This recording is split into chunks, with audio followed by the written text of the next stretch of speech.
I once heard Glenn Beck refer to the universal mind when ideas tend to coalesce in people's heads at the same time at different point, for different reasons in different areas.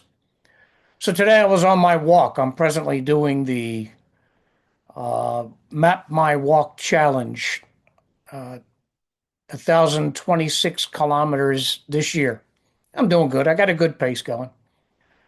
And when I walk, I listen to uh, whatever's on Sirius, whatever I can find. And I pulled down Beck speaking, I guess, recently or today. And he mentioned the creature from Jekyll Island, which this morning, when I sat down with our next guest coming up in just a second, I mentioned that same book. We were talking about what an insane idea the Federal Reserve is and what it actually is. It's a central bank operated by the 5 or 6 biggest banks in the country for their own interests. Central bank, in my opinion, is a corrupt idea. What to do about it? I would prefer free market. Decide what interest rates are going to be, like the free market should decide what the price of everything's going to be. Whether that'll happen, I don't know. Can another Federal Reserve type organization be brought to heel and work in the interest of the American people? I don't know. But the one we have is a pig. It's self-serving. It's manipulative. It keeps us in a constant state of inflation on purpose. So that has to go. Also, we talked about what I call the blob. I'll leave links below and information about all this stuff. I've called the blob many times, and that is the Davos WF cult, Soros, that knob Al Gore, most of the people in our government, mayors all over the world, the unrest we've seen over Gaza and the illegals and whatever the cause of the week was, they all go out and protest whatever pops into their small little brain cavities while wearing their Muslim tea towels around their face. Masks. Oh my God. I thought masks were supposed to be scary. And they go out and they do this. This is all funded by George Soros. Matt Taibbi's got the receipts.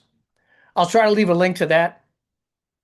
But the Tides Foundation, George Soros, gives money to 2 of the NGOs in Minnesota involved in this crap. And they have a network of nonprofits, the owners of which pay themselves handsomely, and NGOs, non-governmental organizations, which in the United States means organizations up to their asses in government. They're just front companies for the government. And as NGOs and nonprofits, they're really just shell corporations for Soros, a vast, confusing network of smaller groups so he can infect people's minds with his sick friggin' views and his stated desire. It's out there if you want to look it up. His stated desire to destroy the United States. One book that quotes him is called Shadow Party to Shadow Government. I did cite that in my previous podcast. Today, we have an excellent guest. If you've ever wanted to run a restaurant, you want to know this guy. If you've ever just found yourself in any situation, especially a business situation, just stuck, you want to meet this guy. He's also an author, a philosopher, a pilot, a tennis player. I'll leave 2 of his books and his Substack links. And that's where I found him, on Substack. So you really will be interested in what he has to say there. It's really good stuff. He's a great writer. And he's here with us today. His name is Stephen O'Connor.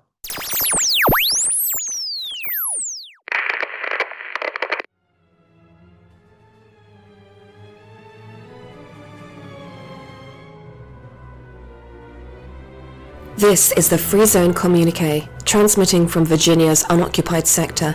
If you think smart cities, DEI, censorship, government intrusion, bug paste, and other left-wing nonsense are no longer a possibility, think again.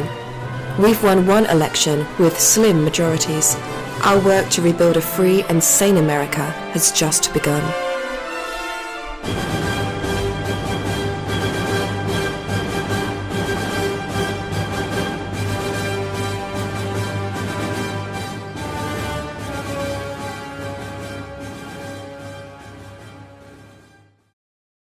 Joining us now is Stephen O'Connor.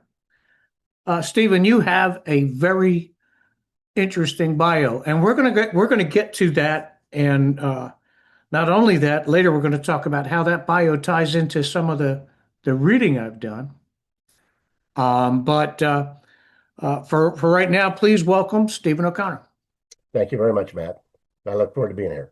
It's a pleasure to have you. You're one of those guests. You're a lot like Don Mann.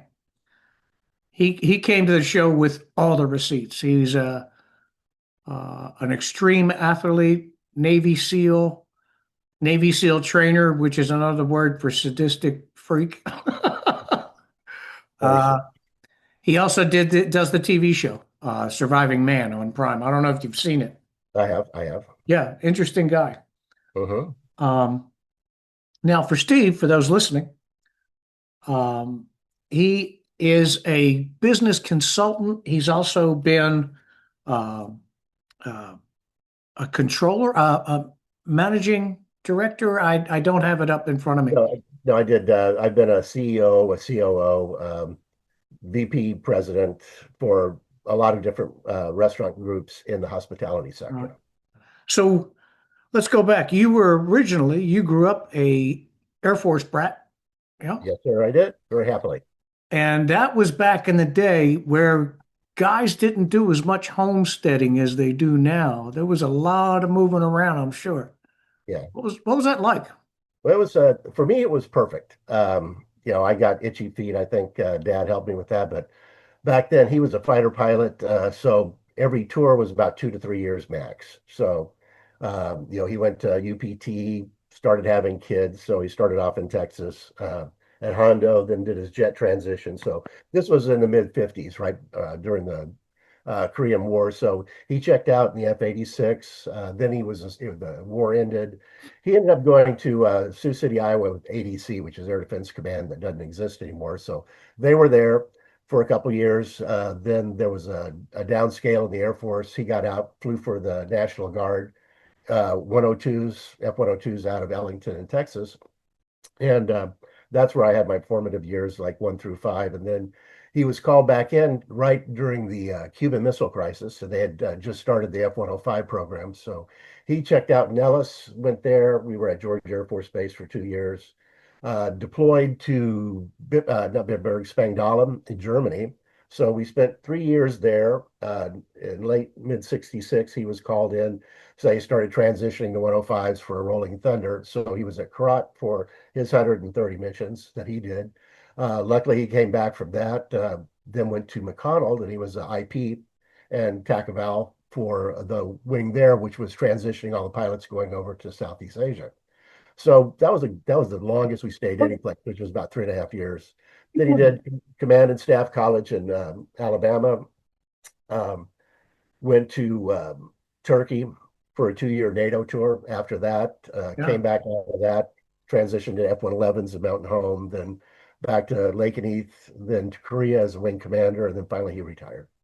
yeah. Wow. I mean, we're talking serious badass here. Yeah. We're not talking a John Glenn wannabe like Mark Kelly. We're talking serious. Was he a part, if he mentioned it to you, of the crew who flim-flammed the MiGs in North Vietnam? No, that was the F4 guys out of Udorn. That was Yeah. they they set up just like the 105 strike force that was going in there. So that was a different group. Those were the shooters. The 105 carried most of the bombing missions over PAC 6. Yeah, they Yeah, that was decimated the MiGs at the time. Yeah, they did. That was something that was really super Yeah. special. There's a really a bunch of good books about that cadre of guys that were flying over 66, 65, 67 up till they stopped Rolling Thunder in 68. Yeah. So he wasn't there during the handlebar mustache days, right? Oh yeah, Everybody started copying that that guy. was called the Bulletproof Mustache. Yeah. Unfortunately for my dad, he couldn't grow one, so he was bulletproof without one.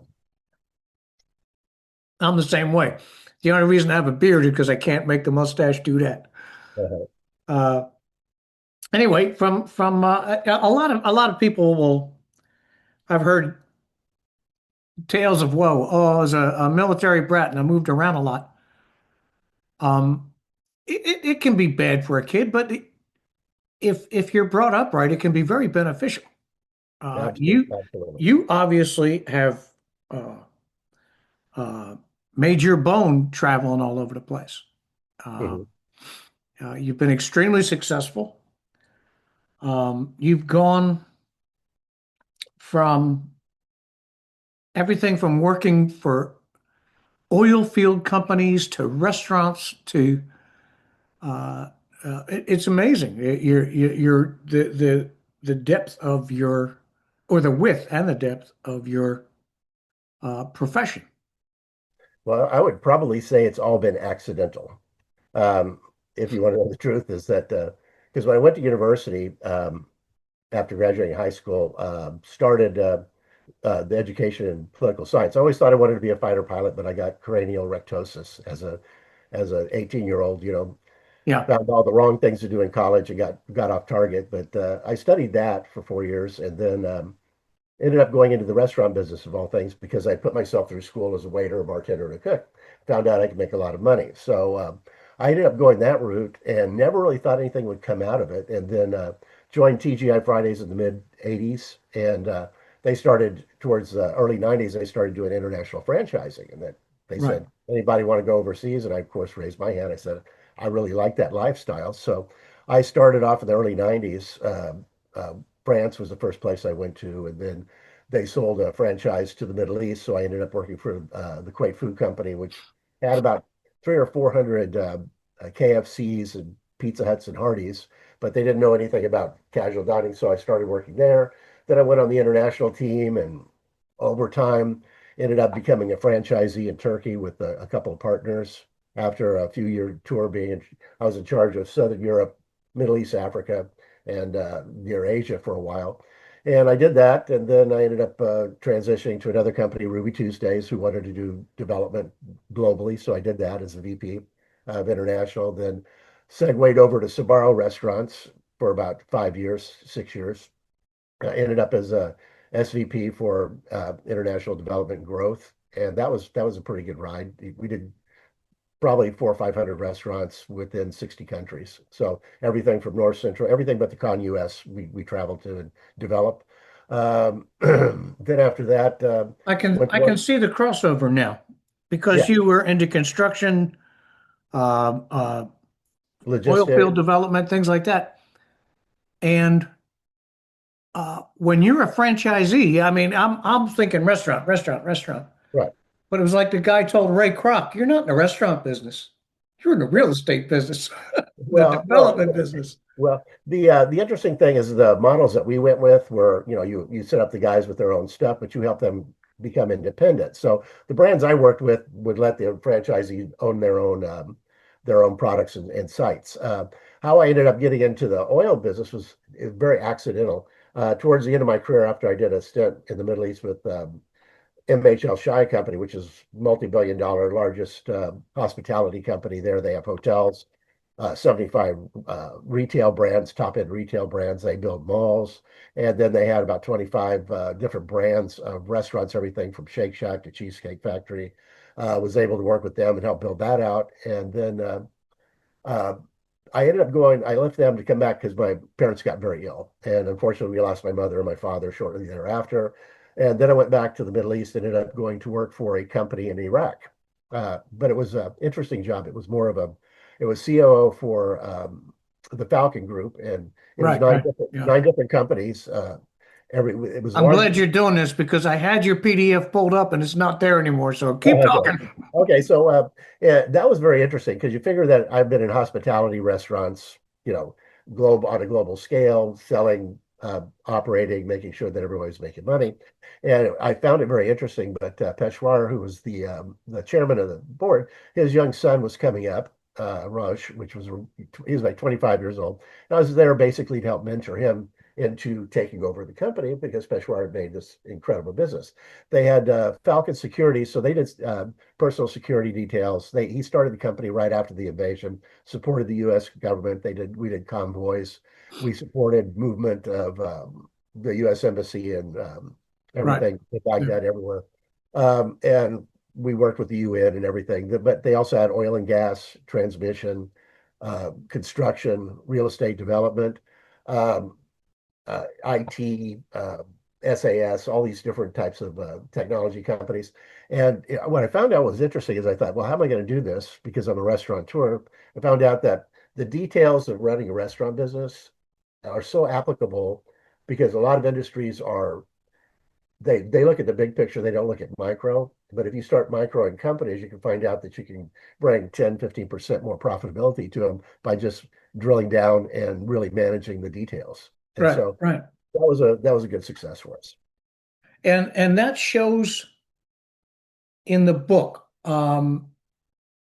I was gonna hold off before we transition to that, but let's do that. Okay, Um, the book I picked up was No More Band-Aids. you're right. And at first I thought, well, this is an interesting restaurant book. If you listen, it's like Gordon Ramsay on steroids. If you listen to Steven, in terms of the rules that help you create, make successful, and scale your restaurant, even franchise it if you want to, it'll work. What Steven says is true. The things you need to concentrate on. But as I was reading, I started seeing this applies to just about everything. You take the food out, they take the seating charts out, and you can apply it to any business. Um, I'll give you an example, and then I'm going to ask you to get into some of the details. Um, when I was reading the sections that deal with teamwork and team development, um, people being in their lane and doing their job, being accountable, I started to see things about what I'm doing. I'm trying to make this a successful podcast. Mhm. Right now, I think I got $19 in my business account. Um, but I realized in my case, there's no team, but I can't be focused on everything at the same time. So the team becomes compartments Mhm. in my head and on paper. Today I'm going to have my concept hat on. Tomorrow I'm going to have my time management and networking hats on. And that way, when I'm doing what I'm doing, I'm starting to concentrate on the things that I'm doing now. And I pulled that away from your book. Uh, Um, anyway, if you could step us through the idea, the concept of the book, how you came by it, and what you hope to accomplish with that book, with No More Band-Aids. well, I think what happened is after I finished the contract in Iraq, I sat back and I thought, okay, what do I want to do? And I've had this wonderful career with this great exposure. I had the ability to work for some really gifted leaders in the industry and in on a global scale. Really great people that manage incredible businesses. And I thought about, okay, well, I've had this incredible learning, and I'm starting to watch this new cadre of generations coming through. Generation X, millennials, the Gen Zs, and now they're going to alphas, which is another Yeah, yeah. What's that all compression. about? Well, it's a compression of confusion, and I think it's part of the destruction of our society. But that's another subject that we can talk about. But and I look at these guys, and they want the sense of immediacy without having um, any have to go through to, how do you say it, go through the hard steps. They don't want to do the work. They just want to pick up a mobile Right, phone. right, And what the catalyst for this was, I worked for a young company that I did a year and a half contract with in Dubai. It was a startup during the pandemic, and it was a ghost kitchen company called Kitopic. Four guys, really gifted, super intelligent. They were all Price Waterhouse Cooper, McKinsey guys, all, but they were smart, and they figured out here's an opportunity for us to go into the ghost kitchen while everyone's locked up. They became a unicorn company, $1 billion company inside of 2.5 years. I think now right. they're breaking. So they're one of the largest companies with regionally within there, probably with over 200 kitchens operating in the GCC. But here you have these young guys. The CEO was at the time, I think, 35 years old, and brilliant, smart guys, really good. But I was looking at some of the leadership gaps, because if you ascend to a position real quick without a foundation of having gone through the hard steps, sometimes you miss stuff. Right. Uh, so I thought, well, I'm seeing these people come into the management levels, and companies that used to train diligently on management development are taking people with MBAs, the education and the theoretical without practical application. And I saw a lot of uh, miscues, companies that were struggling and having trouble, highly educated guys with no experience. And I thought, well, let me write a book about my industry. My industry has, unfortunately, about an 85% failure rate for startups. It's Yeah, statistically true. Within 5 years, 85% are gone. So I thought, well, why don't I just leverage that? And I wrote the book No More Band-Aids, which was based, like you were talking a lot about strategy and leadership. And how do you set up a company financially, and make sure that you don't make the mistakes everybody makes? Because I don't want to call it hubris, but you have money, you think, okay, I've got $1 million, I'm going to make a restaurant. Mom knew how to cook. That's a great recipe of how to make 1 million into 500,000. yeah, Uh, and so I started that, and then I segued into another book. You didn't pick up the other book, which is based on Sun Tzu's Art of War, but it's kind of like a primer for modern leadership. It's a series I'm starting, and I think you'd probably enjoy that book a lot more, especially with what you're doing. But it's based in the same cadence of, I always have loved that book, and I thought leadership is key to any organization, whether it's a country, whether it's the military. And having grown up within that framework, I adapt real well to looking at a structured leadership really helps you get outcomes. yeah, And it's not about form and function, it's about the end results. I yeah. think that's And a lot of people don't realize when it comes to running a restaurant and being successful, you need good management. You need management skills, mhm. but that's not leadership. No. And leadership is not management. You have to treat both as entities. Mhm. So yeah, I think I'm going to grab Okay. that book. It's a good read. When I first wrote it, it was like 400 pages, and the editor said, no one's going to read it. Yeah, Just old guys like you that read stuff like that. And so I had to pare it down to about a 100-page pamphlet, pretty much. But it yeah. was just, I'm I'll trying to link hit. it. I'll link it in, below the video line for anybody who's interested. I can endorse for general knowledge and restaurateurs. Um, uh, no more band-aids. I had this vision in my head while I was reading it, and I thought I would let you address some issues that people do. And this is not a criticism of people who are excited. Excitement, enthusiasm, those are important. You can't run a restaurant if you're not fired up Mhm. anyway. But I'm a restaurateur. I got a really cool location. Um, I've converted a 3-bay garage, and now it's a rustic artsy fartsy restaurant. And I've crammed 204 top tables into that. And I have a staff of 10, two assistant managers, a manager. I have a chef on each shift and some prep cooks. When I opened, because it was so cool, we packed them in.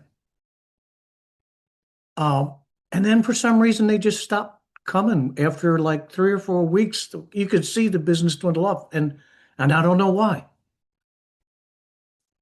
I wonder, if you could step me through it, ask me some questions, and see if you can fix my restaurant using your processes. Well, first of all, most restaurants crash because of bad location. You have to have visibility, you have to have access, and it has to be convenient. The industry has changed. I've been in the business for 40 years, and 40 plus years used to be there were bars, there were restaurants, so they put bars with restaurants, and then it became the chain restaurants were it. The Right. Fridays, the Applebee's, the Chili's, Brinker International, Darden restaurants.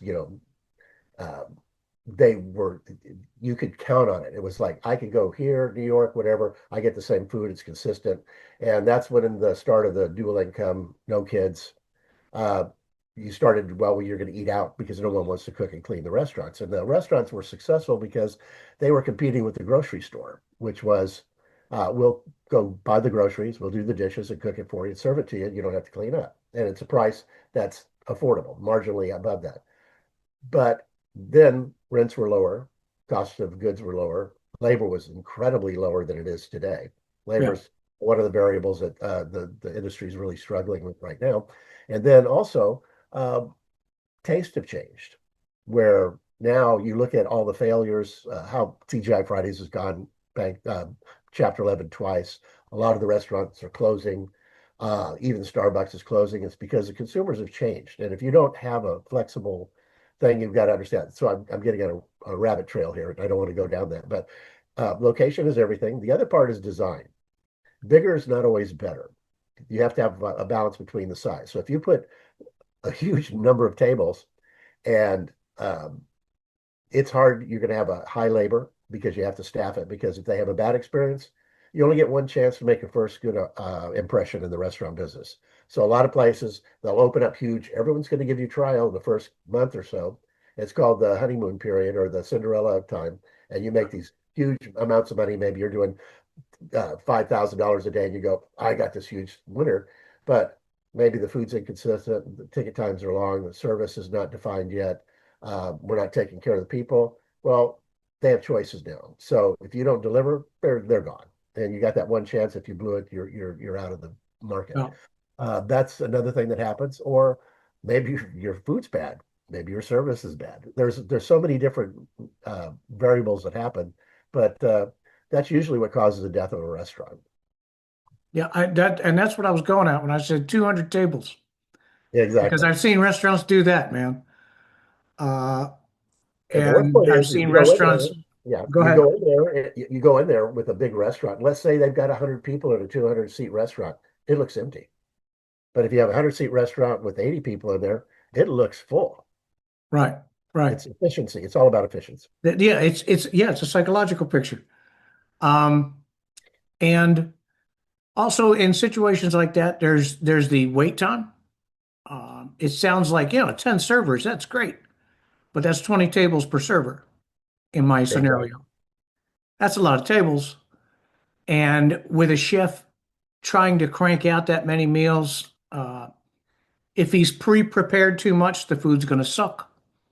If he's doing it on spec, the food's going to take a long time to get to your table. Mhm.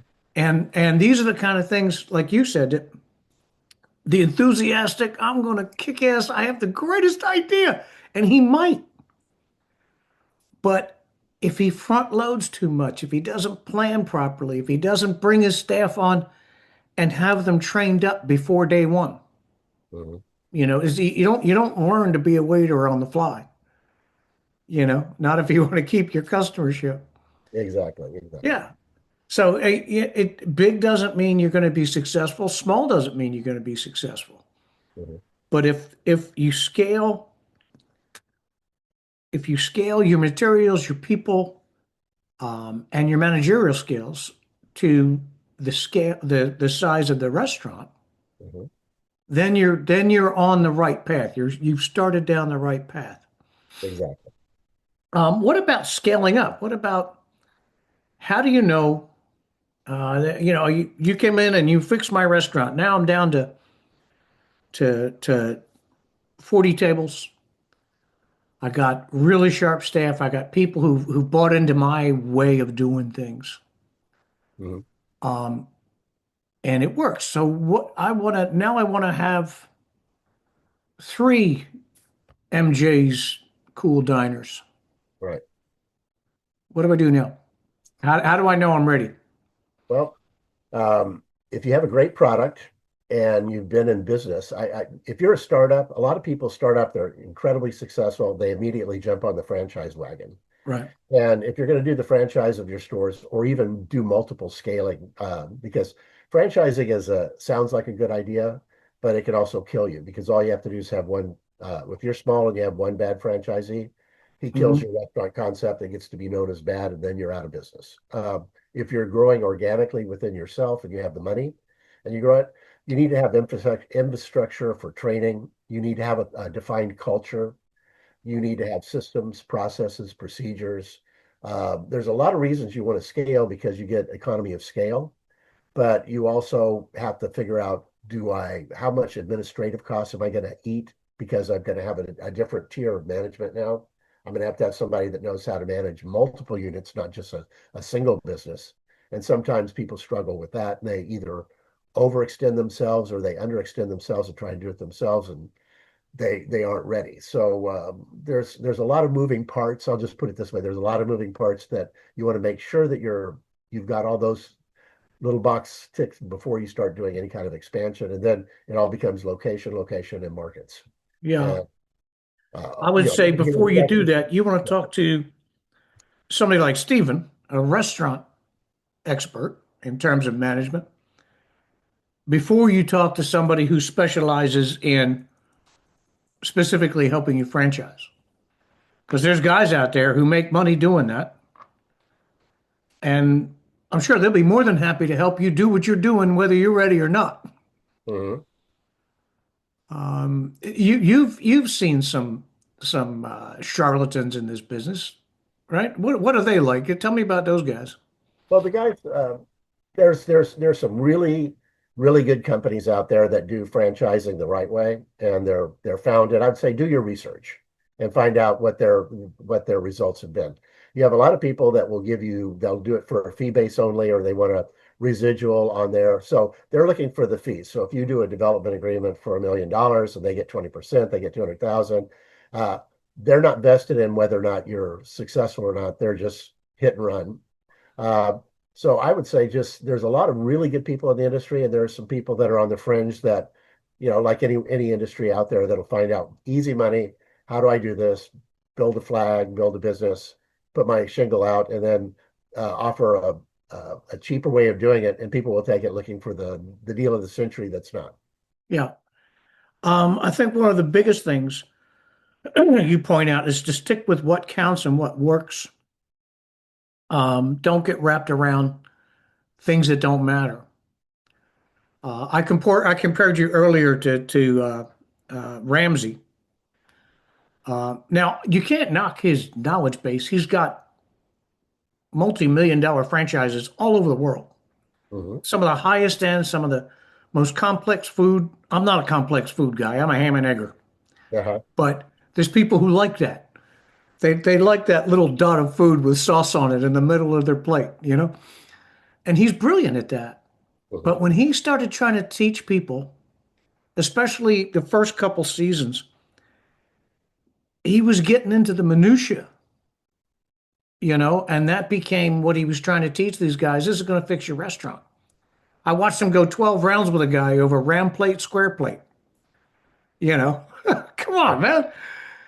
Eventually, as the series moved on, he started getting into the management, the leadership, the teamwork. Hmm. But I think that's backwards. You need to have the management, the philosophy, the teamwork up front Hmm. before you've even finished putting in the tables. Well, what I would say about that is, if you take a look at Gordon Ramsay, he is a high-end diner. So when you go premium dining, where you're talking about the five-star restaurants, the silverware matters, the white tablecloth matters. People are paying a super premium for it. Those things do matter, and he's right. But when he was going down into let's say casual dining or fast casual or QSR, which is fast food restaurants, those things are completely changing nowadays. And nowadays, I think the industry is really suffering. I think because labor's gotten so much, you're seeing in the QSR, they're trying to engineer people out of it. Where now you go to McDonald's and you order at a kiosk. You Right, really don't see right, any robots are making your burgers in the back because there's price point sensitive. It's usually been under $10. Now they're creeping into the $10 to $15 range, which is, well, you can go to a Applebee's and eat for $15 and someone serves you. So there's a lot of changes that are happening within the industry right now, as well as you have so many independent restaurants now where people are wanting variety. They don't want to eat the same food every day. And right. so you have a lot of independents, but the independents, they're specialty restaurants, and maybe I want to eat that, but I only want to eat once a month. So you better be in a good catchment area to make sure you do that. So there's a huge change in our industry, and I think it's going to be tough here in the U.S., especially over the labor issues. And how do you mitigate that? Because there it's price sensitive. Now it gets to be so expensive. They're seeing I think this last year in 2024, they actually saw a reduction in the number of comp sales growth nationally in a lot of restaurants, simply because people are eating out less because of inflation and other economic factors. And when it comes to labor, we still don't know what the labor rate is, what will get people back to work. We have restaurants in my area, several, who were huge before the pandemic. Now they're doing delivery only. They can't, I talked to the Chinese restaurant down the street, some of the best Chinese food you're ever going to eat. Mhm. When we first got here, we went there several times. It was uh, it was always a lot of people. Everybody kind of knew the customers knew each other. Um, Great repeat business. After the pandemic, he couldn't get anybody to come in and actually work for a living. He does the cooking and the managing, and he has Well, DoorDash. well, the pandemic killed the restaurant industry in a big way. In that it was a great entry uh, market, and there was a statistics that came out in Nation's Restaurant News that was very interesting. And we're talking about the 50% of the new jobs last year came out of the restaurant industry. So people are going back to it. But the problem is they're not confident. If something happens, another pandemic, another crisis, and you lose your job. You have no one's going to give you a Right. stipend or Right. anything to hold yourself over. So they all migrated to other industries and said, "I'll take security over potential cash value or career." And I think there's still a hangover from that effect that's really affecting things. But the thing that you need to look at is that when I first started the industry, you would probably be trying to get your labor about 22 to 23% all in management, taxes, waiters, bartenders, everything, because of the tip credits and stuff like that weren't there. So the guys worked on tips and the salaries were low. The cooks got a fair wage and stuff like that for that period of time. Now, the percentage of labor that people are struggling with is to keep it sub 40, which Europeans have been on that way for a long time. Food costs really hasn't migrated maybe 1 or 2%. But Mm. labor, if you look at almost doubling of labor, that has been something that where do you take that out of? Cut portions, cut service, cut quality. It's really difficult for the leadership now to figure out how Yeah. do I make a successful restaurant at the right price point where I have longevity. Yeah, we have a mom and pop here. And we like their food. Like I said, I'm a ham and egger. I'll go in there and have their turkey sandwich. It's great, you know. But for some reason, they've gotten a reputation that they're always yelling at each other. I haven't seen this, but I've seen the complaints and the reviews. The staff is fighting constantly. That can't help. Well, no, I mean the culture of your restaurant is very transparent and it's very visceral for the people that are eating. If you make a Right. comfortable environment, it's nice. If people are friendly and engaging, that's nice. If you're getting an experience where it's like, okay, you're just another number, sit down, I'll be with you in a minute or something like that, then it's an Yeah. emotional experience. And I think the industry is going through some changes too, culturally, simply because the clientele is changing.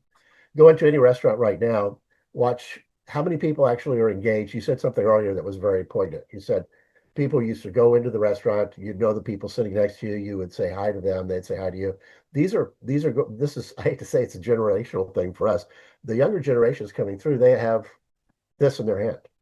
Right. Four people sitting at a table and no one's talking. It's the most, it's bizarre. Yeah, Peter Zian said the ambition of this generation is to sit in the closet alone coding. Well, and you brought up the fact with delivery food. You would have thought delivery food would have passed away, but now it's running anywhere between 25 to 30 to 40% of most restaurants are running even ghost brands out of the back of them that aren't even their own food. They're just Yeah. relabeling it and they have something else because this generation will say, okay, I'll take a lesser product if I can stay at home and I can still afford it. Yep. And their desire for social interface is not there anymore. It It's doesn't it, yeah, does- it it is. doesn't It's resonate. non-existent almost. Uh-huh. Not just that, and this is something I've addressed several times because it's scaring the hell out of me. They can't relate to each other. There are 30-year-olds who don't know how to ask a woman on a date. We already have a declining fertility problem. Now we have a relatability problem. We are killing ourselves. Hmm. But yeah, you can see how that would affect a restaurant business, especially entry-level jobs. Hmm. You're trying to give an 18-year-old or a 16-year-old a chance to make a buck, learn how to work, learn how to relate to people in a working environment, and they don't want it because they have to relate to people in a working environment. They'd rather sit in front of a computer. And Right. this is a couple of generations that have grown up where mom and dad handed them a iPad. The schools are training them up to say this is the sense of immediacy and the sense of instant gratification that comes from having an electronic tool. Uh, they can't live without it. Ask somebody Right. to come and sit down at your table and put all the phones in a basket and see how they have an aneurysm. It's Yeah. it's it's pretty funny. Well, listen, I'm really glad we did all that. Um, and I hope people with ambitions for small businesses, especially restaurants, will pay attention to this one and get the book, No More Band-Aids, and I will list both your books below the video line. But I wanted to get to um, your more recent writings. I tend to refer to Stephen as a thinking man's thinking man. Uh, I try to incorporate history into my work. When I do that, I try to tie history to something that's going on now and make a comparison.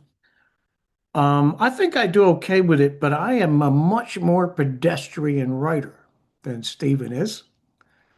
Um, but the one thing we both have in common, and one thing I'm always trying to encourage people to do is start thinking more about what's around you. Don't react with your gut. Your gut is okay a little bit, but consider your future. Consider the way you respond to the situations around you. Don't let the situation run you. And if something happens and you spout off and start yelling at people, you're not taking over. You're letting the situation run you. But now let's go much, much wider. You recently wrote a piece on the decline of the Roman Empire that was one of the best takes I've ever seen. Um, it didn't disappear overnight. It didn't crash. What happened to it? It melted from inside. Right. It came apart. The wheels came off from the inside, and you know, I'll regress a little bit. How I engaged with you is very interesting. You don't talk bad about your writing. I read one of your articles, and I thought your thought process resonated very well with me because you're a critical thinker, and I think critical thinking is probably the most important thing that's missing and not being taught to people nowadays, No. where it's acceptance and so how I came out with this is I started, living overseas, you have a different perspective on what's happening in their markets, especially Europe, Middle East, Asia. The news we get in the US is so curated, and I think everyone has to agree with that. If you go to any news service, what's real, what's not, what is part of a curated narrative, and then how much is actually objective reporting of events that lets you figure out what happened. Well, I don't think that happens anymore. So Mm. trying to find resources that have people that are uh, taking the impressions of their environment, reporting something, and actually having an honest thought is refreshing. So I appreciate your writing. For me, I started thinking about all this, and I thought, you know what? There's so much people aren't really seeing the big picture. They're not seeing the forest for the trees. And not saying that I have a divine vision or something like that, but I'm a student of history. I love history. And like yourself, those who don't study history are destined to repeat it. And looking at all, I've been back in the US now for a couple months. I came back for personal business issues as well as some global business. But looking at the state of the US concerned me. I've seen it from the outside, but being in the middle of it, you see the division, the polarization and stuff like that. And then you start looking at empires like Rome. What happened to Rome? Was it the Visigoths and the barbarians that overthrew Rome? No, no, no. They melted from within. And what we have in the US right now, if you're very, very careful and you look at it, is exactly the same things happening. A loss of a central cultural unity.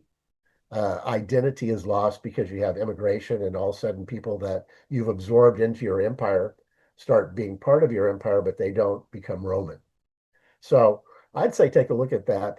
That's the starting part. And if you look at what's happening in the U.S. right now, between what's happening in Minnesota, anything, Democrat, Republican, everyone is a doomsayer. No one's saying, okay, what is the solution? And you can't fix the solution if you don't know what the cause is. And that was the cause of that article. Yeah. If we can segue that, I mean, we are, yeah, we are seeing that and that's the part where I complained about the critical thinking, and you mentioned critical thinking. Right now, too many people either throw their hands up and say nothing can be done, or they scream at the top of their lungs their own complaints, but nobody comes with a solution, or few people come with solutions. And that's what we need to inspire in people. We need for people to look at things from a problem solving direction as opposed to whining about things or seeking confrontation over things. And that's hard to do. And I can be pretty brash, I don't mind saying, but I always try to bring with that, this is how we can fix it. This is the way we can fix it. And if people don't believe that, if they don't buy my solution, great, great. What do you got? Please, I really, really, really want to know. But we don't have enough of that. Um, and there was people within 150 years of the collapse of the Roman Empire who'd be walking through the woods in what is now Austria or France and come upon a bunch of columns and a ruined uh, building of some sort or temple, and they would look at it and wonder, what the hell was that? Mhm. Who built this? They didn't even know anymore. During the Dark Ages, there was so much knowledge lost as a result of the collapse. Mhm. I worry, based on what we're observing right now um, in the Midwest and out on the West Coast, if we're not careful, we could be getting real close to Mad Max stuff. Because once the fabric breaks down to the point where people cannot talk to each other anymore, then society really starts to unravel. Mhm. So we got to get that back. Exactly. And your primer to your next series. See how I did that? Yes, you did. That does a great deal to establish a counter to the decline, to the deterioration, um, and shows us a way to reverse it. If you could take us through some of that. Well, it's a series actually that I think I dropped the first one yesterday, and then it'll be every day this week. I'm just going to drop it out. But the premise of it is just like you. I was sitting there going, uh, I'm a person. I used to work for a boss, and he was very simple. He said, "Don't come to me with a problem unless you have the solution." Right. Okay. And that's my mindset, and it always has been. I thought, okay, here we have everyone that's a great problem pointer, but no one's offering a solution. So I did a lot of reading, a lot of research, trying to figure out, okay, is it even possible? Because you got two schools of thought. There's going to be, like right now, you have a conservative viewpoint, which is we have this great architecture in the Constitution. Why can't we go back to it? We don't need to reinvent the wheel. But that's the hard work. That's the hard way. That's meaning that people are going to have to go back to simple things like accountability. And wash, how fun is that, right? When Right, right, the exactly. flip side is we're looking at a different viewpoint, which is burn it all down. And so start all over and That's the easy solution because those people aren't considering the unintended consequences of burn it all down. There's nothing more unpleasant than a power vacuum. right. And Well, then man, people try to start filling it. let me ask you a question. Would you think that this is possibly a curated event, that this is something that's been in process for a while? That if you take a look at the levers of power, and I wrote a series was talking about how global finance works because Right. I had a meeting with a guy that worked for Visa, and I had a meeting from a guy with a think tank out of Washington, and was asking him, saying, "Do you understand how global finance works?" And they were like, "Well, yeah." And I said, "Don't tell me about it." And they could. I said, "Well, tell me about what is the BIS?" And they were like, "I don't know." I said, "Well, that's the Bank of International Settlements. That's the bank of all banks. And you know what? They're not accountable to any government or any group of people, except for an elite group of people." And I said, "Look at the global bank financial. If you control finance and you own everything, and we could go down that rabbit hole, but now's not the time to do that, then you understand the levers of power. But in America, we have something that's really important is we have a constitution, we have a framework to resurrect what we need to be, but there are some hard conversations that have to happen.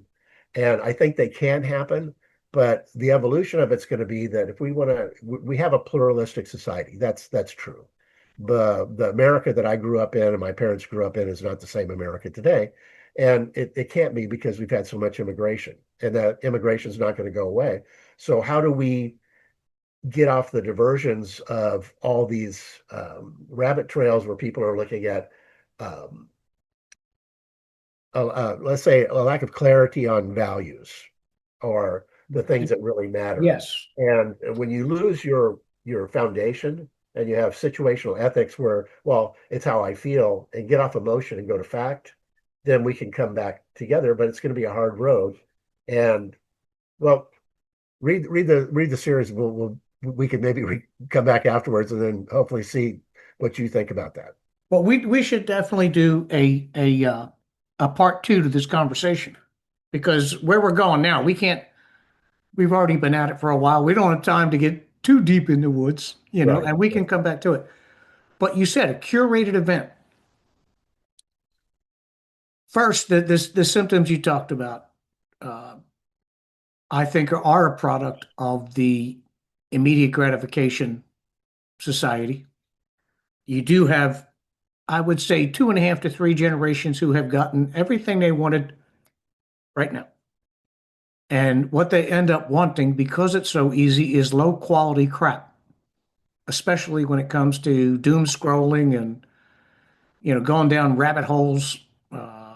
That's how we ended up with the trans fad. That started on Instagram in 2012, and now it's gospel. Kids are raising their kids and doing insane things to their kids because Instagram told them to do it. You know, so there's an intellectual laziness. There's the immediate gratification, and how do we teach people that the correct way is not the easy way, but it's worthwhile? Mhm. How do we get back to the fundamentals? You Mhm. know, Well, I'm that at a is loss. well. I think that's the million-dollar question is that when you have people that want to live in their own bubble. And it's so funny. I just saw this piece. I'll send it to you from George Carlin. It was like one of his pieces, and he's talking. This is 20 years ago, and he's talking exactly about what we have today. When you have somebody who has their own ideology, they become their ideology. And then they surround themselves with people that only want to reinforce that ideology. And they don't want anybody who, if you don't agree with them, I won't listen to you, you're wrong. And they attack rather than listen. The art of conversation is missing, where you can have honest dialogue and say, okay, Matt, I agree with you or I don't agree with you, but let's hammer it out. We may, have a really great conversation and agree that we don't agree, but at least we were able to do it without it becoming a zero-sum conversation where I'm right and you're wrong. Yeah. Because, okay, well, I respect your opinion, we disagree, but let's look at a workable solution. We have to get back to those type of dialogues, but it takes two to tango. And then the question is how do you do it? Um, I always think about Paul Harvey. Back in the 60s, he did this piece. They like to pull it up on Instagram all the time, but it was The so rest of the clever, story. Yeah. the rest of the story. But he was talking about, if I wanted to destroy America, how would I do it? Go pull that up on YouTube, watch it, and then look at today's news, and you have the answer. Absolutely. And I think the idea has been out there. It's like some people read 1984, and instead of being horrified, they said, this could work. We can be like that government and it'll work. I think one of them, I'm putting my foil hat on here, is George Soros. He has brilliantly created a massive network of what they call NGOs, who have the government right up the kazoo, nonprofits who pay themselves lavishly. And most of that, after the initial bump where Soros might give them the seed money so they can qualify for grants, that's our money, Taxpayer money. taxpayers' money. And he said his stated goal in the late 80s, early 90s, I'll have to find it, was the destruction of America as we know it right now. He said it out loud. This is not up to debate. That's what he said. And he's been working at it ever since. And I think what we see today with this protest theme of the week and people trying their best to have confrontations with the cops, almost daring them, punch me, come on. And I think this is all a product of that project. I agree with you 1,000%. I mean, if you look at, I was so glad at the beginning of this year or last year when Elon came out with Doge and they started doing stuff. While it was the time I was in Iraq and the time I've been in the Middle East, if I could tell you how many millions, and I'm talking about millions and billions of dollars of fresh printed money goes to these NGOs. And the end user, like the poor farmer who's going to get a new combine, or it is a trickle. It's all for window dressing. Right, right. He came out and started outing all the NGOs, but then you have to look at what happened. They came out. I mean, Patel was out, and they were coming out like wolves. And then I thought back to then all of a sudden it stopped all of a sudden, and you probably didn't hear it in the U.S., but Putin had this Communiqué, I guess, or interview that was out in Europe, and he said Trump will do really good until the guys with the dark suits show up. I'm sorry, he's what? Trump will do really good until the guys in the dark suits show up. Right, right. And so you just start talking about the WEF, and you talk about Soros, and you talk about Larry Fink and BlackRock and State Street and Vanguard. Who owns what? You have to look at the levers of power. Once you start examining who the levers of power are and what they control, and if they control all the banking and all finance globally, and if they control, uh, they're trying to get the food chain right now because then if you control what people have as far as food, and then they already control all the media. We found that out during the pandemic where everything was a replication of one narrative. So if anyone doesn't believe that, just go watch the news and you'll find out that everybody's saying the same thing.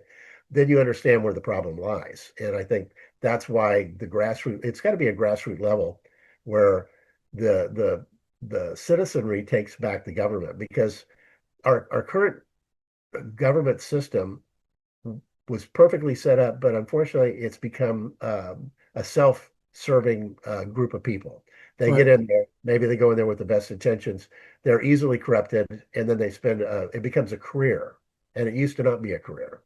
And now we have career people, and they'll toe the line. Yeah. And until we make a radical change in those ways, limited terms, make them not make money.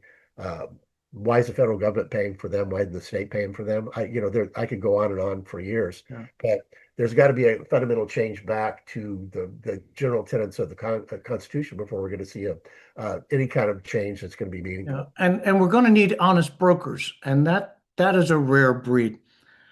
I I bust on Trump all the time. Um, but I do believe he is correctly motivated.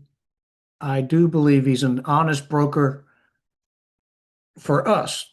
He'll flim flam a foreign country just to win. But as far as we're concerned, I believe his head is in the right spot. But without that continuity, without somebody preferably more articulate than the Donald, but with the same attitude, the ability to lean in, touch noses, get loud, no fear of controversy, Mhm. and fight. I don't know if we have that. And if we don't have that, we have no buffer where we can spend time regrowing a civil society when you have BlackRock amalgamated, the WEF pushing back down through the system to stop us.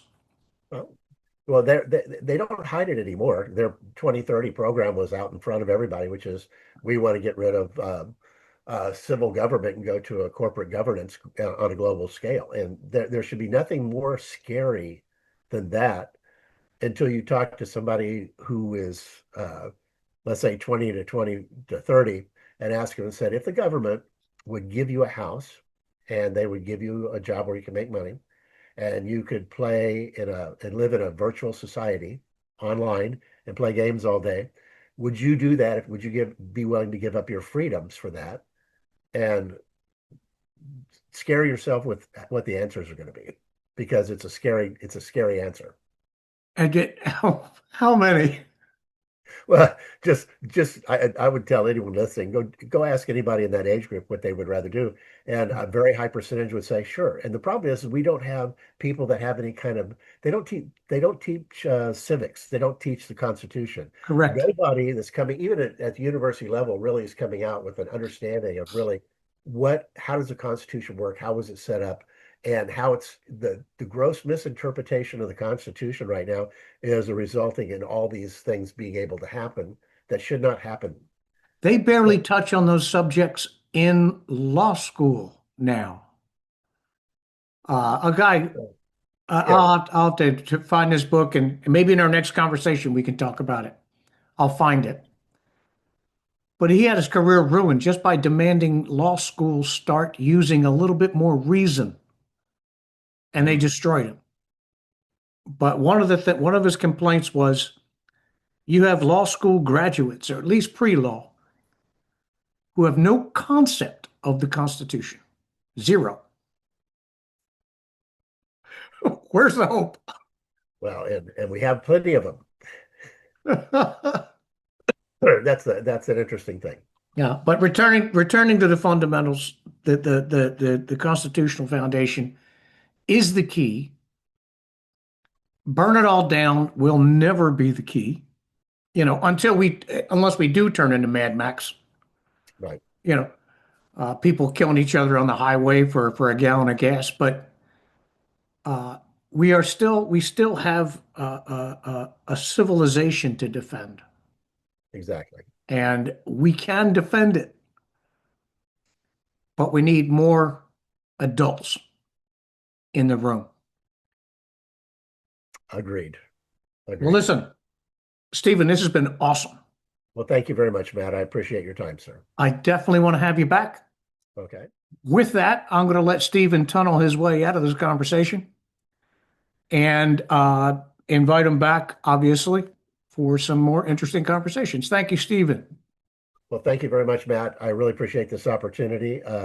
look forward to speaking with you hopefully again sometime, and I'm sure we can discuss other problems because there's a plethora of them. Count on it. All righty. Take Take care. care.